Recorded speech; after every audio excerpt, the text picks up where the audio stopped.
වර්තමානය සහ අනාගතය ගොඩනැගීමට ඉතිහාසයේ ඍෂව බලපෑම් කරනු ලබනවා. කලාවක් කාලානුරූපීව විකාශනය වීමේදී කලාවේ ඉතිහාසය පිළිබඳව අධ්‍යයනය සිදු කළ යුතුමයි.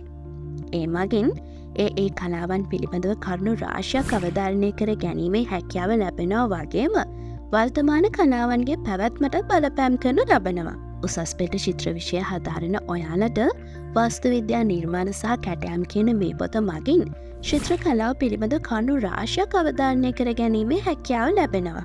චිත්‍ර නව විෂය නිර්දේශයට අදාළ ශ්‍රී ලංකා, ඉන්දියා සහ රෝම වාස්තු විද්‍යා නිර්මාණ සහ කැටයම් පිළිබඳව ඉතාමත් වැදගත් කරුණු රාශියක් තිස්ස හේවා විස්ස මහතා විසින් මේ පොතට අන්තර්ගත කළ තිබීම විශේෂත්වයක්. පිටු 56කින් යුක්ත මේ පොත පරිශීලනය කරන ඔයාට උසස් පෙළ චිත්‍ර විෂයට ඉහළ ලකුණු සාමාර්ථයක් ලබා ගන්න අවශ්‍ය දැනුම ලබා ගැනීමේ හැකියාව තියෙනවා.